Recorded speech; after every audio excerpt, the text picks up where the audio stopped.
Selamat pagi dan salam sejahtera. It's very good to see you guys.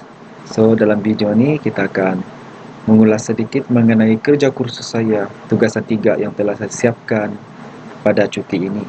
So, kita akan sama-sama menyaksikan. Oke, mari kita saksikan. Oke, inilah mengenai kursus saya, yaitu GPM 1083 Pendidikan Moral.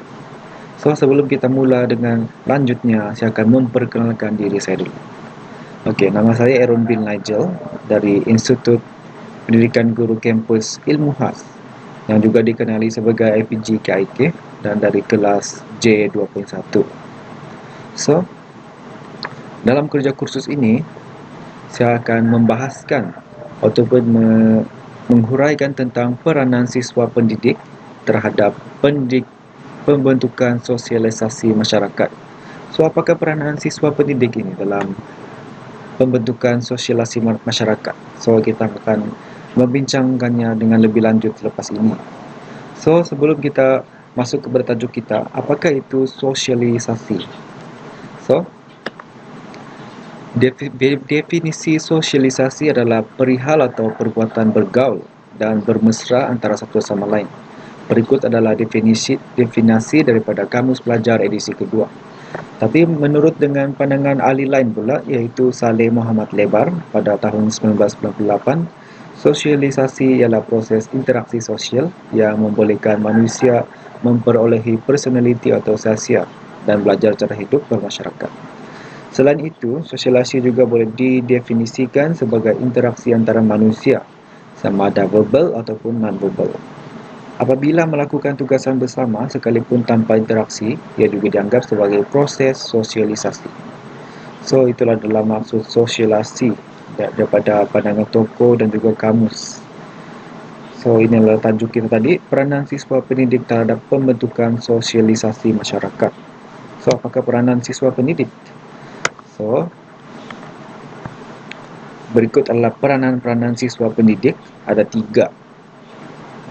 Yang pertama adalah mengamalkan dan menerapkan sifat kepribadian mulia, dan yang kedua adalah menjadi contoh dan teladan yang baik kepada masyarakat. Akhir sekali, yang ketiga, memberi dorongan dan mengajar didikan moral.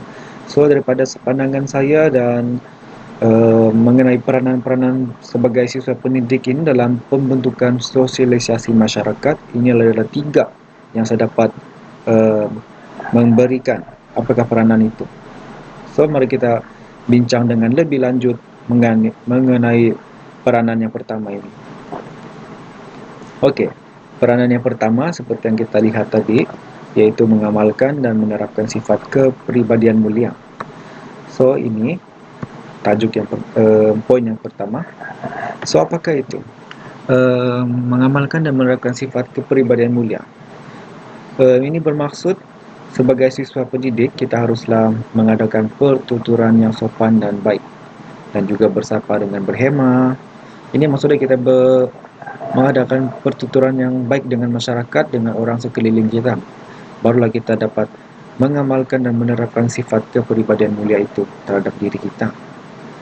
So, yang seterusnya adalah penampilan diri yang baik. Kalau kita mau membentukkan sosialisasi masyarakat, kita harus mengamalkan dan menerapkan sifat yang baik dalam diri kita dahulu agar kita boleh memainkan peranan yang penting dalam pembentukan sosialisasi masyarakat ini. So, yang pertama kita harus mengamalkan sifat kepribadian yang mulia dalam diri kita. Apakah itu? Yaitu pertuturan yang sopan dan baik, bersapa dengan berhema dengan masyarakat, bukan saja dengan masyarakat, maka dengan ahli keluarga pun. Itu dari aspek pertuturan. Seterusnya adalah penampilan diri yang baik. Contohnya berpakaian, rambut yang kemas, dan sebagainya. So, itu adalah peranan yang pertama dalam pembentukan sosialisasi masyarakat.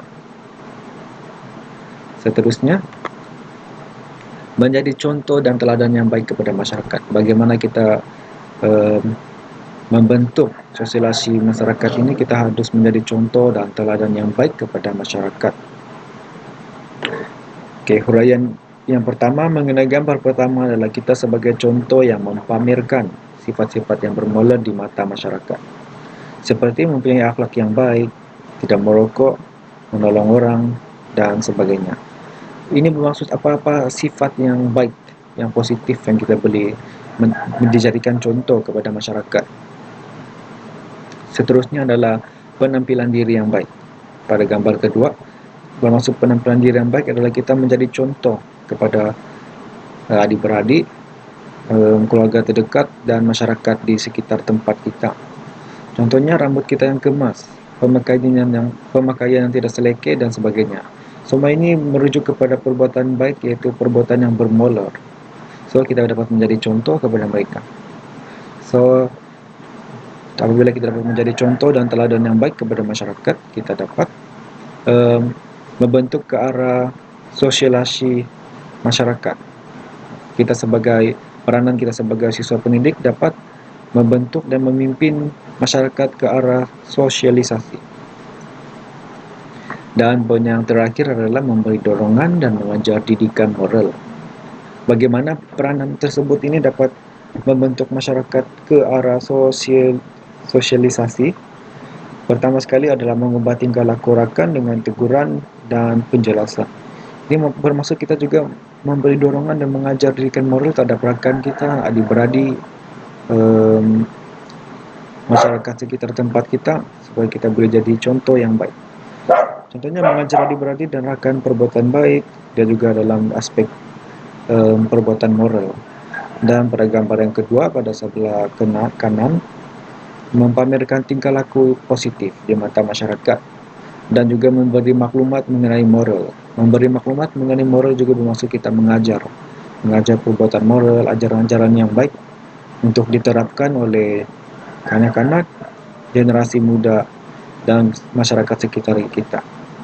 So, itu adalah peranan. Ada 3 peranan yang setelah jelaskan tadi, bagaimana kita hendak membentuk masyarakat ke arah sosialisasi, dan juga peranan kita sebagai siswa pendidik terhadap pembentukan sosialisasi masyarakat.